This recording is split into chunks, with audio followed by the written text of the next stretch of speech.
ಗೃಹ ಬಳಕೆ 14.2 KG LPG cylinder ದರವನ್ನ ಕೇಂದ್ರ ಸರ್ಕಾರ 29 ರೂಪಾಯಿಯಷ್ಟು ಹೆಚ್ಚಿಸಿರುವುದಕ್ಕೆ ರಾಜ್ಯ ಸಚಿವ ಪ್ರಿಯಾಂಕ್ ಖರ್ಗೆ ತೀವ್ರ ಆಕ್ರೋಶ ವ್ಯಕ್ತಪಡಿಸಿದ್ದಾರೆ. ಸಾಮಾಜಿಕ ಜಾಲತಾಣ ಎಕ್ಸ್ನಲ್ಲಿ ಪೋಸ್ಟ್ ಮಾಡಿರುವ ಅವರು ಪ್ರಧಾನಿ ನರೇಂದ್ರ ಮೋದಿ ಹಾಗೂ ಕೇಂದ್ರ ಸರ್ಕಾರದ ವಿರುದ್ಧ ವಾಗ್ದಾಳಿ ನಡೆಸಿದ್ದಾರೆ. ಗೃಹ ಬಳಕೆಯ ಎಲ್ಪಿಜಿ ಸಿಲಿಂಡರ್ ಬೆಲೆ ಕಳೆದ 3 ತಿಂಗಳ ಅವಧಿಯಲ್ಲಿ 2ನೇ ಬಾರಿ ಏರಿಕೆಯಾಗಿದೆ.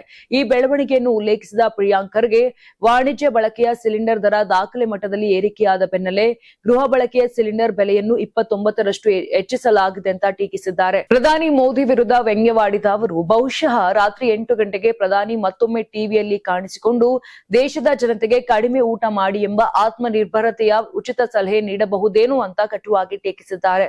ಇನ್ನು ಮುಂದುವರೆದು ಕೇಂದ್ರ ಸರ್ಕಾರದ ವಿರುದ್ಧ ವಾಗ್ದಾಳಿ ನಡೆಸಿದ ಪ್ರಿಯಾಂಕ್ ಖರ್ಗೆ ಕಾಂಗ್ರೆಸ್ ಅಧಿಕಾರಕ್ಕೆ ಬಂದರೆ ನಿಮ್ಮ ಮಾಂಗಲ್ಯ ಕಸಿಯುತ್ತದೆ ಎಂದು ಹೇಳಿದ ಪ್ರಧಾನಿ ಮೋದಿ ಈಗ ಜನರ ಅನ್ನದ ತಟ್ಟೆಯನ್ನೇ ಕಸಿಯುತ್ತಿದ್ದಾರೆ ಅಂತ ಆರೋಪಿಸಿದ್ದಾರೆ.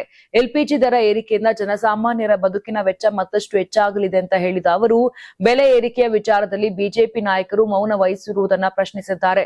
ಈ ಬೆಲೆ ಏರಿಕೆಯ ಅಚ್ಚೇ ದಿನಗಳ ಕುರಿತು ಕರ್ನಾಟಕ ಬಿಜೆಪಿ ನಾಯಕರ ಗಾಢ ಮೌನವು ಜನಸಾಮಾನ್ಯರ ಬಗ್ಗೆ ಅವರಿಗಿರುವ ನಿರ್ಲಕ್ಷ್ಯ ಮತ್ತು ಮಾನಸಿಕ ಕ್ರೌರ್ಯವನ್ನ ತೋರಿಸುತ್ತದೆ ಅಂತ ಪ್ರಿಯಾಂಕ್ ಖರ್ಗೆ ತಮ್ಮ ಪೋಸ್ಟ್ ನಲ್ಲಿ ಆರೋಪಿಸಿದ್ದಾರೆ.